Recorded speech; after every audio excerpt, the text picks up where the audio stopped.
यह Bible in one year का हिंदी प्रकरण है। 202वां दिन परमेश्वर की सेवा सिद्ध स्वतंत्रता है। 18 वर्ष की उम्र में बिली नोलन मर्चेंट नेवी से भाग गए। 35 वर्ष की उम्र तक वह एक शराबी थे। 20 वर्ष तक एचटीवी के बाहर बैठकर शराब पीते थे और भीख मांगते थे। 13 मई 1990 को उन्होंने दर्पण में देखा और कहा, तुम वह बिली नोलन नहीं हो जिसे मैं जानता था। अपने भाव को इस्तेमाल करने के लिए उन्होंने यीशु मसीह को अपने जीवन में बुलाया और उनके साथ वाचा बांधी कि वह फिर शराब नहीं पिएंगे। उस दिन से उन्होंने एक बूंद भी नहीं छुई। उनका जीवन बदल गया। वह मसीह के प्रेम और आनंद को दर्शाते हैं। मैंने एक बार उनसे कहा, बिली, आप खुश नजर आते हैं। उन्होंने जवाब दिया, मैं खुश हूं क्योंकि मैं स्वतंत्र हूं। जीवन एक भूल भुलैया की तरह है और यीशु मसीह के द्वारा मैंने बाहर निकलने का रास्ता ढूंढ लिया है। सेंट अगस्टिन ने लिखा कि परमेश्वर वह स्वामी है जिसकी सेवा करना सिद्ध स्वतंत्रता है। यह एक बड़ा विरोधाभास है। बहुत से लोग सोचते हैं कि यदि वे परमेश्वर की सेवा करेंगे तो वे अपनी स्वतंत्रता को खो देंगे। असल में यह बहुत ही विपरीत है। असल में अपने आप के लिए जीवन एक प्रकार का दासत्व है। आत्मा के नए तरीके से परमेश्वर की सेवा करना, रोमियो 7:6, सिद्ध स्वतंत्रता को प्राप्त करने का रास्ता है। भजन संहिता 88 का 1 से 9। परमेश्वर को पुकारिए। यह भजन वैसी ही एक स्थिति का वर्णन करता है जिसमें बिली नोलन ने अपने आप को पाया था। तूने मेरे पहचान वालों को मुझसे दूर किया है और मुझको उनकी दृष्टि में घिनौना किया है। मैं बंदी हूं और निकल नहीं सकता। भजन संहिता के लेखक बड़े कष्ट से गुजर रहे हैं। उनकी आत्मा परेशानी से भरी हुई है। वह सोचते हैं कि वह मरने वाले हैं।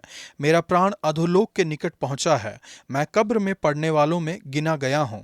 वह अंधेरे और गहरे स्थान में है। बलहीन मैं बंदी हूं और निकल नहीं सकता। उन्होंने अपने नजदीकी मित्रों की सहायता भी खो दी है। केवल परमेश्वर हमें बचा सकते हैं। परमेश्वर, आप मेरे आखिरी मौका हैं। जैसा कि बिली नोलन ने कहा, वह परमेश्वर से पुकारते हैं कि उन्हें बचाएं। आपकी स्थिति चाहे कितनी ही बुरी हो, स्वतंत्रता के लिए परमेश्वर को पुकारिए। हे मेरे उद्धारकर्ता परमेश्वर यहोवा, मैं दिन को और रात को तेरे आगे चिल्लाता आया हूं। मेरी प्रार्थना तुझ तक पहुंचे। मेरे चिल्लाने की ओर कान लगा। नया नियम, रोमियो 6:15 से 7:6 तक।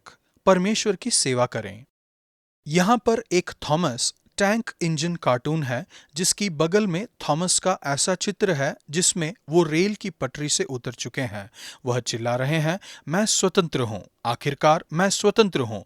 मैं पटरी से उतर चुका हूँ और मैं स्वतंत्र हूँ। निश्चित ही वास्तविकता यह है कि थॉमस स्वतंत्र से कहीं अधिक हैं जब उनके पहिए रेल पर हैं और वह उस रेखा में काम कर रहे हैं जिसमें काम करने के लिए इसे बनाया गया है। हमारे साथ यही है। शायद से हम कल्पना करें कि हम स्वतंत्र हैं यदि कोई दूसरा हमें नहीं बता रहा है कि क्या करना है, लेकिन यह एक धोखा है क्योंकि हम अपने आप को पाप का दास पाते हैं। इसका अंत मृत्यु है। ऐसा कहा जाता है कि केवल एकमात्र व्यायाम जो कुछ लोग करते हैं वह है गलत निष्कर्ष पर कूदना। प्रेरित पौलुस चिंता करते हैं कि उनकी पत्रियों को पढ़ने वाले गलत निष्कर्ष पर पहुंच जाएंगे कि शायद से कुछ लोग विवाद करें कि यदि हम पाप करते रहें तो इससे फर्क नहीं पड़ता है। वह लिखते हैं, तो क्या हुआ? क्या हम इसलिए पाप करें कि हम व्यवस्था के अधीन नहीं वरन अनुग्रह के अधीन हैं? बिल्कुल नहीं। क्षमा का आश्वासन निरंतर पाप करने का एक बहाना नहीं है। अनुग्रह पाप से बचकर निकलने का एक बहाना नहीं है। दो कारणों की वजह से पाप करते रहना बेतुकी बात होगी। नंबर एक नए प्रभु। मसीहों के रूप में हमारे नए प्रभु हैं। अब हम ऐसे परमेश्वर की सेवा करते हैं जिनकी आज्ञाएं आपको मुक्त करती हैं ताकि आप उनकी स्वतंत्रता में जिएं।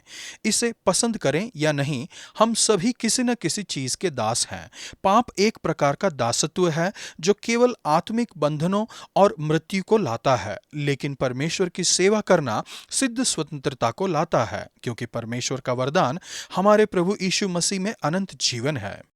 परमेश्वर हमारे नए प्रभु हैं। हर बार जब हम पाप के आगे झुकते हैं, तब हम अनुग्रह के उद्देश्य के विरुद्ध जा रहे हैं, जो है हमें सच्चा जीवन, अनंत जीवन देना। जब आपकी परीक्षा होती है, तब याद रखिए कि आपको हार नहीं माननी है। अब आप पाप के एक दास नहीं हैं, आप ना कहने के लिए स्वतंत्र हैं। आज्ञाकारिता के प्रतिफल को भी याद रखिए। परमेश्वर की सेवा करने में जो प्रतिफल आपको मिलता है, वह पवित्रता लाता है और इसका परिणाम अनंत जीवन है। नंबर 2, एक नया प्रेम। पाप करते रहना बेतुकी बात है, क्योंकि नए प्रभु के साथ साथ हमारे पास एक नया प्रेम भी है।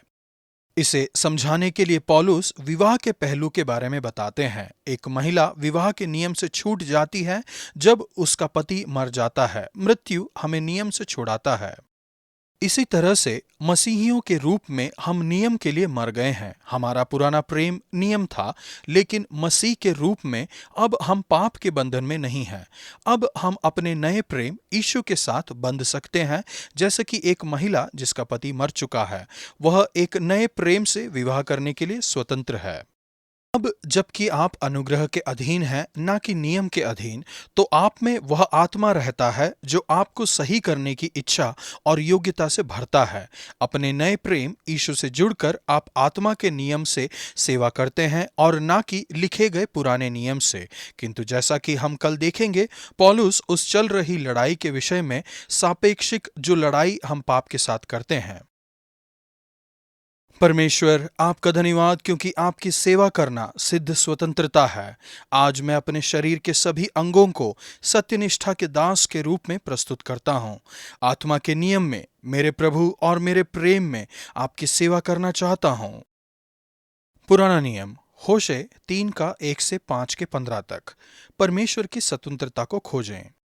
टिम केलर न्यूयॉर्क के लोगों के विषय में बताते हैं कि उन्हें पाप को समझने में कठिनाई होती है, लेकिन किसी चीज को बहुत प्रेम करना, मूर्ति पूजा, उनके उल्लेख से कहीं बढ़कर है।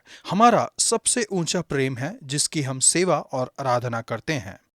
पुराने नियम का यह लेखांश उस सिद्धांत का एक उदाहरण देता है जिसे पौलुस ने रोमियो की पुस्तक में समझाया कि जो पाप करते हैं वह पाप के दास हैं और अपने जीवन को खराब कर लेंगे।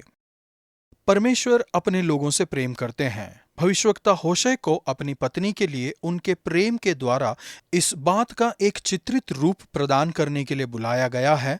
इस तथ्य के बावजूद उनकी पत्नी ने व्यभिचार किया है। अब जाकर एक ऐसे स्त्री से प्रीति कर जो व्यभिचारिणी होने पर भी अपने प्रिय की प्यारी हो, क्योंकि उसी भांति यद्यपि इस्राएल पराये देवताओं की ओर फिरे और दाख की टिकियों से प्रीति रखे, तब भी यहोवा उनसे प्रीति रखता है।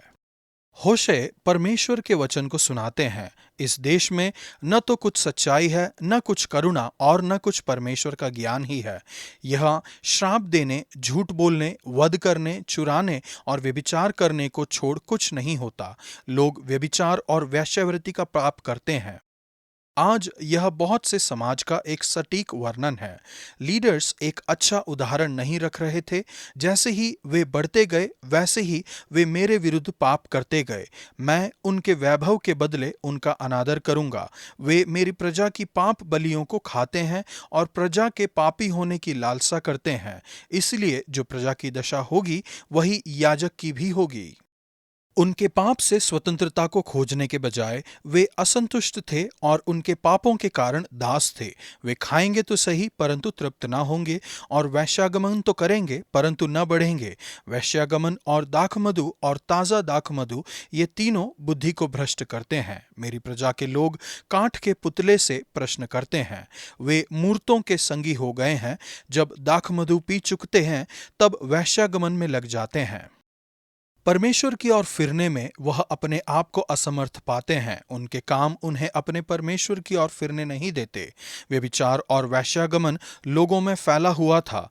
यह ऐसा था जैसे किसी शैतानी ताकत ने उन्हें जकड़ लिया हो, क्योंकि छिनाला करने वाली आत्मा उनमें रहती है और वे यहोवा को नहीं जानते हैं। वह उनसे दूर हो गए हैं। लेकिन परमेश्वर इसलिए दूर हो गए कि लोग उनके पास आ जाएं। वापस आने का अर्थ है अपनी गलती को मानना और परमेश्वर को खोजने का प्रयास करना। जब वे संकट में पड़ेंगे, तब जी लगाकर मुझे ढूंढने लगेंगे। आप परमेश्वर को किस तरह से खोजते हैं? जॉयस मेयर लिखती हैं, एक तरीका है उनके बारे में सोचना और ध्यान देना कि किन चीज़ों से उन्हें अंतर पड़ता है और कुछ स्थितियों के बारे में वे क्या कहते हैं। जब हम उन्हें खोज लेते हैं तब हम अपनी परेशानियों के लिए उनके उत्तर के विषय में बहुत कुछ पा लेते हैं। हम आनंद, शांति, प्रेम, बुद्धि और बाकी दूसरी चीज़ों को भी पा लेते हैं जिनकी हमें अपने जीवन में आवश्यकता है। मुझे आपको चेताने दीजिए कि आज अपने जीवन के हर क्षेत्र में उन्हें खोजिए। परमेश्वर, मैं आज आपको खोजता हूँ। मैं आपके पास उन सभी परेशानियों को लाता हूँ जिनका मैं सामना कर रहा हूँ। कृपया मुझे दिखाइए कि आप मुझसे क्या करवाना चाहते हैं। मुझे बुद्धि दीजिए। पूरे हृदय से आपकी सेवा करने में, सिद्ध स्वतंत्रता को प्राप्त करने में आज मेरी सहायता कीजिए।